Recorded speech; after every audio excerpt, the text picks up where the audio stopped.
Pariwisata di Sumatera Utara.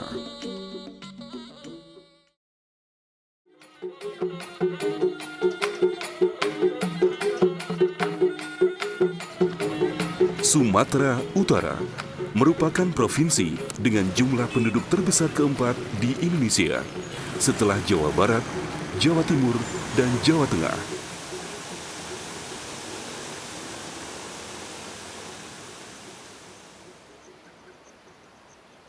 Dataran rendah di sebelah timur dan barat, serta dataran tinggi yang terdapat di Karo, Toba Samosir, dan Humbang, banyak memiliki beragam tempat atau objek wisata yang sangat potensial untuk dikedepankan sebagai daerah tujuan wisata.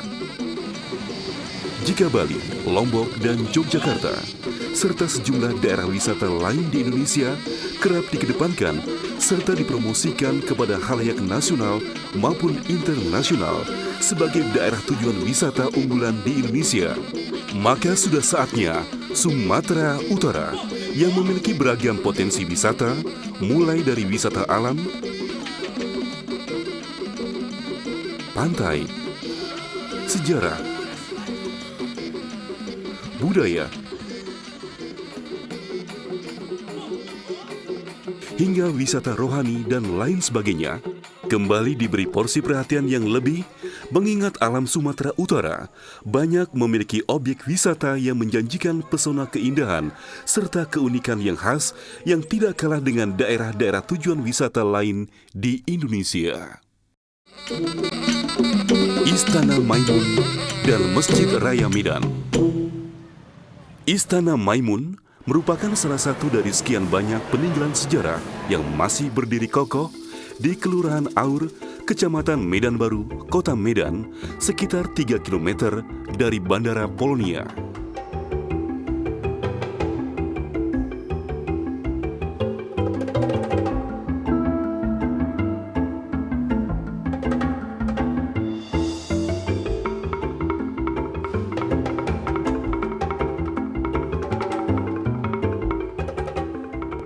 Di depan bangunan istana, kira-kira berjarak 100 meter, terdapat bangunan Masjid Al-Mashun yang dulu berfungsi sebagai masjid kerajaan.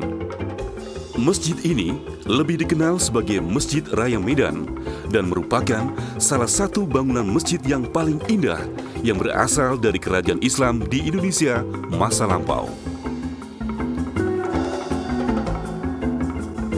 Dari sudut arsitektur, Istana Maimun secara keseluruhan bentuk atap adalah bertupang atau bertingkat dua. Melalui koridor bertangga dari batu pualam, kita dapat naik ke tingkat dua bangunan induk yang berteras kiri dan kanannya yang disebut anjungan. Melalui gerbang dengan lengkungan yang berbentuk lunas perahu terbalik yang penuh dengan ukir-ukiran, motif floralistis dan geometris, kita memasuki ruangan induk seluas 412 meter persegi yang dahulu berfungsi sebagai balerung. Ruangan inilah yang biasa digunakan sebagai tempat upacara penobatan raja dan upacara adat lainnya.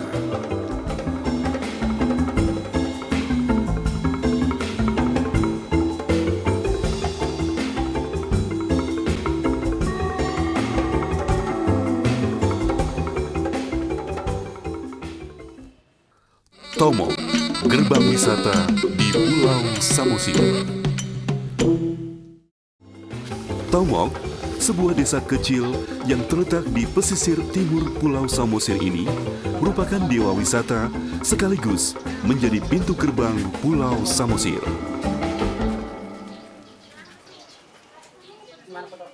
Banyaknya situs makam tua dan benda-benda peninggalan zaman megalitik menjadikan desa Tomok sebagai salah satu wilayah yang menyimpan situs kebudayaan Batak yang cukup kuat dan terkenal di kalangan wisatawan. Lokasinya yang terletak tepat di tepi dermaga penghubung ke Kota Parapat menjadikan Tomok semakin mudah dicapai. Untuk mencapai Tomok dari Medan hanya membutuhkan waktu tempuh 4 hingga 5 jam untuk sampai di Kota Parapat. Kemudian, ekstra 1 jam untuk menyeberang dengan kapal feri dari Parapat ke Tomok. Seiring dengan waktu, Desa Tomok telah menjelma seperti sebuah kota wisata yang menarik dan penting untuk dikunjungi.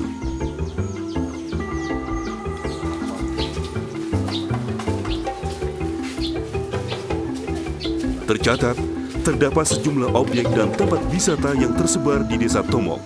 Di antaranya, makam besar seperti makam Raja Sidabutar, Museum Batak,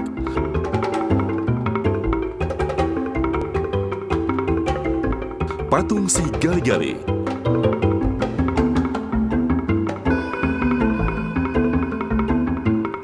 batu kursi, patung gajah, ditambah dengan sejumlah resort berarsitektur rumah Batak yang menghadap keluasan dan keindahan alam Danau Toba. Makam Raja Sidabutar.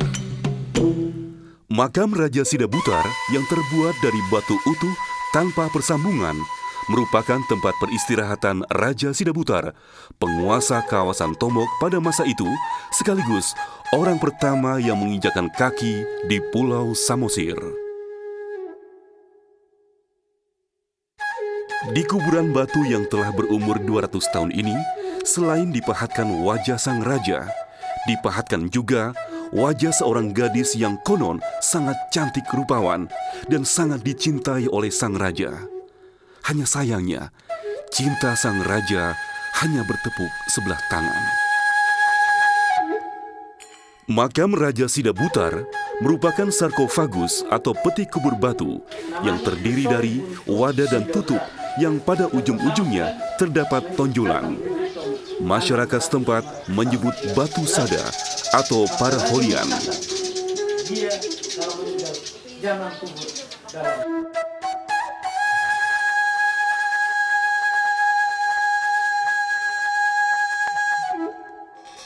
Masih di sekitar Tomok, hanya berjarak sekitar 150 meter dari makam Raja Sidabutar, terdapat sebuah museum yang banyak menyimpan berbagai peninggalan yang memiliki nilai sejarah dari para leluhur orang Batak.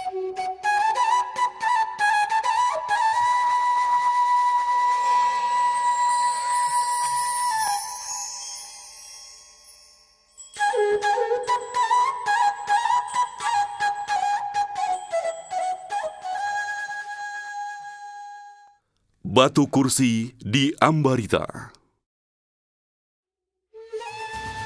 Ambarita, yang terletak beberapa kilometer di sebelah utara Tuktuk, merupakan salah satu desa yang mewarisi peninggalan Raja Sialagan. Di desa Ambarita ini, dapat dijumpai rumah-rumah adat masyarakat Batak yang masih asli.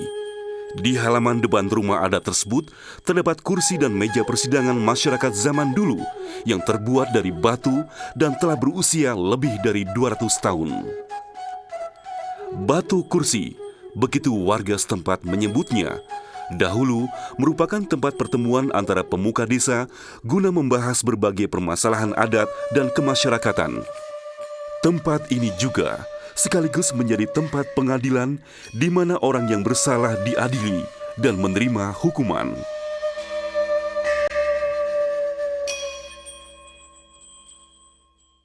Selain batu kursi, di sisi kiri rumah-rumah adat atau rumah perkampungan Raja Sialagan ini terdapat tempat pembantaian atau eksekusi. Di sekitar area pembantaian ini terdapat sejumlah patung yang menjadi simbol bahwa pada masa dahulu telah banyak terjadi pelaksanaan hukuman terhadap para pelanggar hukum.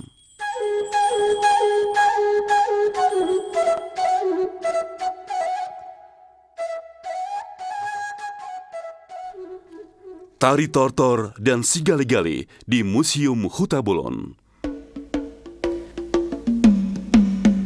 Simanindo yang berada di bagian utara Pulau Samosir merupakan wilayah yang dianggap sebagai pusat kebudayaan Pulau Samosir.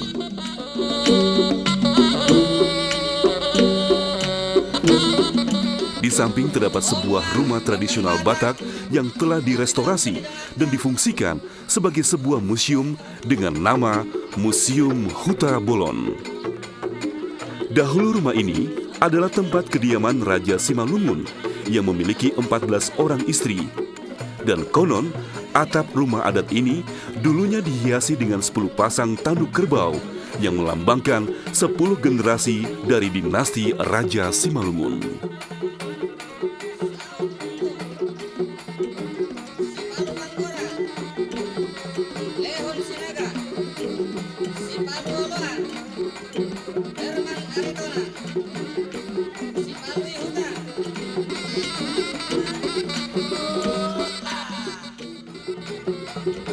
Museum Huta Bolon setiap hari selalu menampilkan atraksi kesenian berupa tari tortor dan si gale-gale. Dahulu, tari tortor biasa dilakukan untuk meminta dan menghentikan hujan. Sedangkan si gale-gale adalah patung kayu yang konon diukir sedemikian rupa sehingga menyerupai putra raja.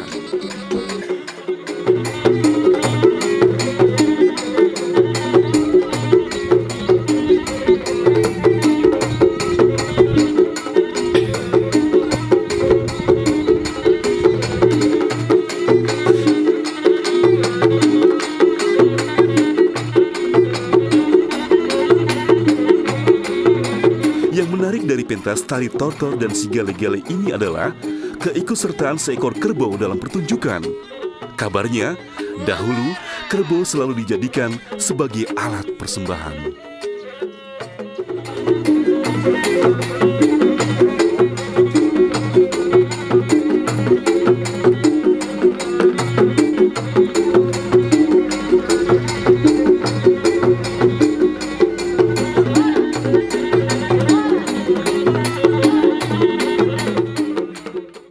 Pusuk Buhit dan perkampungan pertama orang Batak.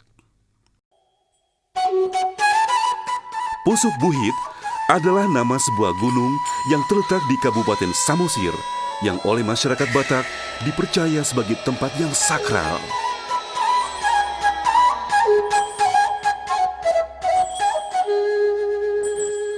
Hal tersebut dikuatkan oleh adanya situs batu persembahan serta sumber air yang dianggap suci, yakni air Nauli.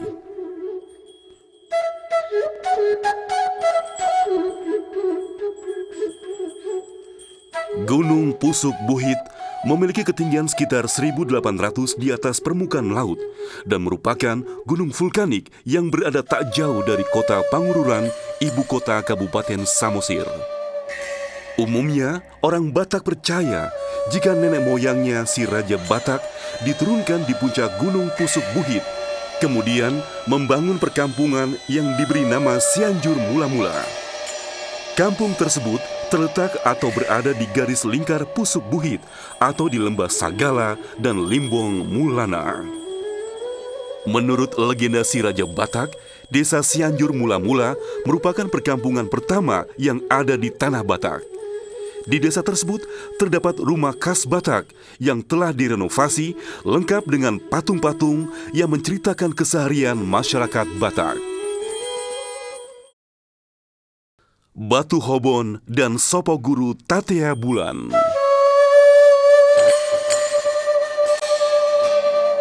Batu Hobon atau batu pertolongan. Oleh masyarakat setempat, batu Hobon dipercaya memiliki kekuatan magis sehingga tidak dapat dipecahkan. Anehnya, jika dipukul, batu tersebut dapat menimbulkan bunyi yang mengesankan ada ruang kosong di dalamnya.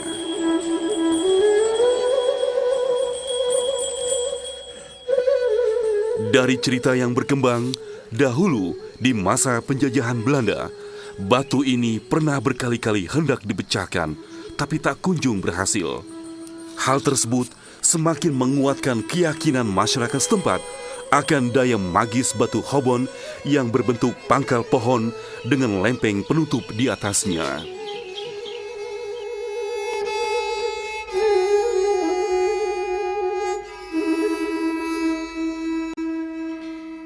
Tak jauh dari lokasi batu Hobon, tepatnya di lereng Gunung Pusuk Buhit, terdapat Sopo atau rumah guru Tatea Bulan, anak dari si Raja Batak, serta perkampungan si Raja Batak. Di Sopo Guru Tatia Bulan dapat ditemui patung-patung keturunan si Raja Batak, seperti patung Seribu Raja, Limbong Mulana, Sagala Raja, serta patung Silau Raja. Bahkan patung penjaga rumah seperti naga, kuda, dan gajah. Dari cerita yang diyakini oleh masyarakat Batak, bahwa marga-marga yang ada sekarang ini merupakan anak keturunan dari si Raja Batak.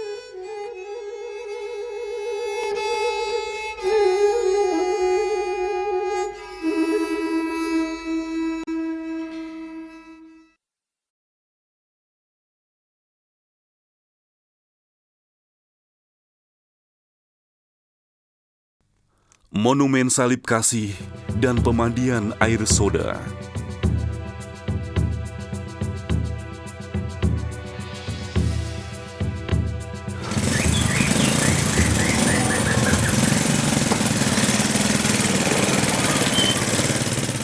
Kota Tarutung di Tapanuli Utara tidak hanya dikenal dengan legenda Sisingamangaraja, Raja Batak yang konon sakti dan kebal peluru. Namun, daerah yang dicapai sekitar 5 jam perjalanan dari Medan ini juga identik dengan wisata rohani umat Nasrani, yakni Monumen Salib Kasih di Puncak Dolok Si Atas Barita. Untuk sampai ke Monumen Salib Kasih, para wisatawan harus berjalan kaki melalui jalan setapak yang telah disiapkan. Di sepanjang perjalanan menuju Monumen Salib Kasih, terdapat sejumlah prasasti bertuliskan ayat Alkitab. Ayat ini ditulis agar pengunjung tidak bosan dan dapat membacanya sambil terus berjalan mendaki menuju Monumen Salib Kasih yang berada persis di puncak bukit.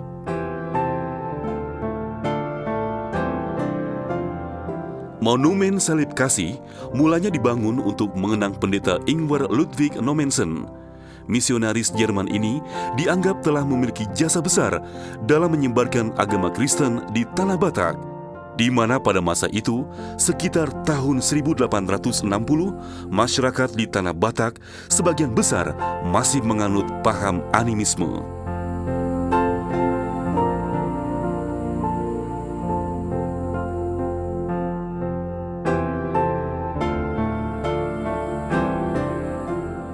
Di bawah Monumen Salib Kasih yang menjulang tinggi sekitar 31 meter ini, tersedia tempat terbuka untuk acara kebaktian. Tempat tersebut mampu menampung lebih dari 600 jemaat. Dan bagi jemaat yang ingin khusyuk berdoa, tersedia 13 kamar doa.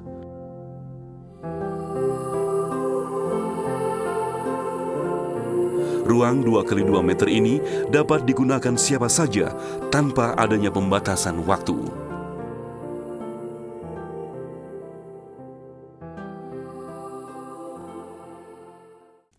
Selain Monumen Salib Kasih, Kota Tarutung juga memiliki objek wisata lain yang tidak kalah menariknya, yakni Pemandian Air Soda.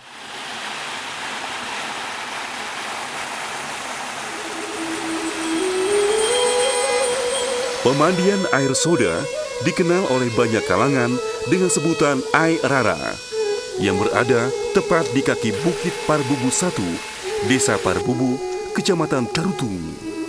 Konon, pemandian air soda hanya ada 2 di dunia, yakni di Desa Parbubu, Tarutung, dan di Venezuela.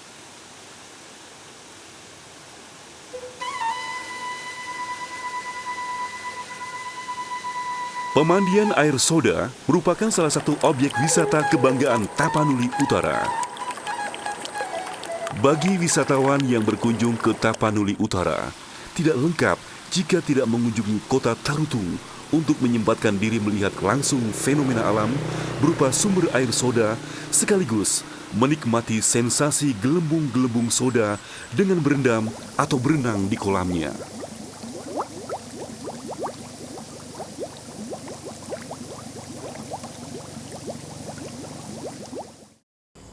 Candi Portibi.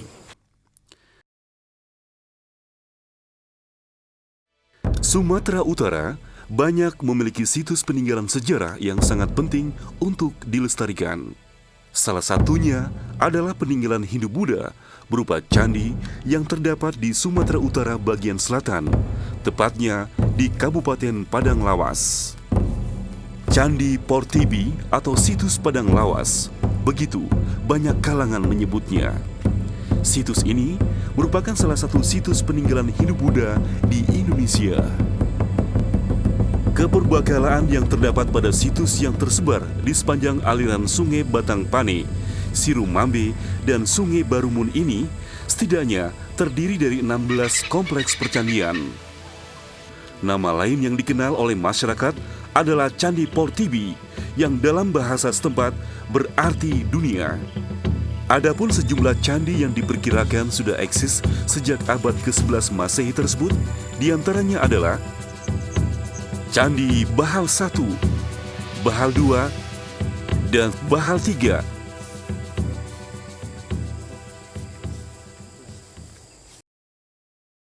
Taman Wisata Iman.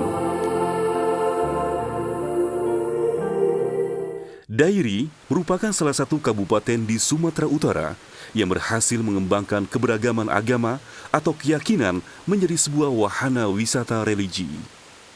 Di atas lahan seluas 13 hektar, sejumlah tempat ibadah seperti gereja, masjid, vihara, kuil, serta arena bermain dan fasilitas pendukung lain dibangun serta dipersiapkan menjadi sebuah tempat wisata religi yang unik yang mencerminkan indahnya keberagaman. Pada pintu masuk, para wisatawan disambut oleh patung Sang Buddha dan sebuah candi yang dipergunakan untuk tempat beribadah umat Buddha, Vihara Sadavadana namanya. Sekitar 100 meter dari lokasi tersebut terdapat gereja Oikumene. Tak jauh dari bangunan gereja, terdapat sejumlah replika salib besar yang dipasang secara berjejer.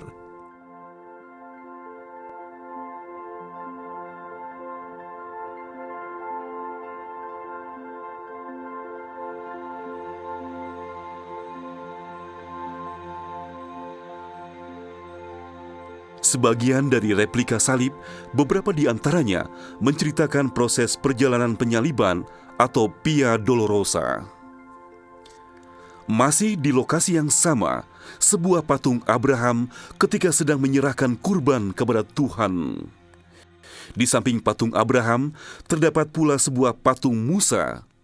Patung tersebut menggambarkan Nabi Musa yang bersiap menerima 10 perintah Tuhan sebagaimana dikisahkan dalam Alkitab. Tak jauh dari lokasi patung Abraham dan Musa, terdapat Gua Bunda Maria yang disimbolkan sebagai wanita suci bagi Kristen Katolik. Di dalam gua tersebut terdapat patung Bunda Maria yang berparas cantik dalam posisi berdiri menggunakan pakaian berwarna putih dipadu dengan jubah biru muda. Gua dengan ukuran kecil tersebut berada persis di lereng perbukitan dengan pintu menghadap ke lembah. Sementara pada bagian dalam taman terdapat sebuah miniatur Ka'bah sebagai upaya menghadirkan simbol suci bagi umat Islam.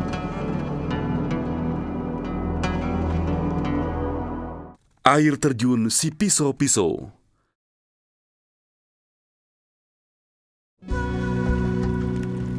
Air terjun Sipiso-Piso merupakan primadona wisata desa Tongging, Kecamatan Merek, Kabupaten Karo. Curahan air yang terjun dari ketinggian lebih dari 100 meter ini tampak seperti sebilah pisau. Dan oleh masyarakat, air terjun yang mirip sebilah pisau tersebut dinamakan air terjun Sipiso-Piso. Air terjun Sipiso-Piso ini memiliki ketinggian sekitar 120 meter dan merupakan air terjun tertinggi di Indonesia. Dari besaran percikan air yang jatuh, air terjun Sipiso-Piso lebih besar dari air terjun Sigura-Gura, sebuah alternatif pilihan wisata lain di Sumatera Utara. Wisata air terjun Sipiso-Piso yang hanya berjarak 35 km dari kota wisata Brastagi di Tanah Karo ini menjadi salah satu objek wisata unggulan yang sangat menarik untuk dikunjungi. Karena di samping dapat menikmati keunikan si pisau-pisau, para wisatawan dapat juga melihat panorama indah Danau Toba dari tempat penatapan yang tersedia di sana.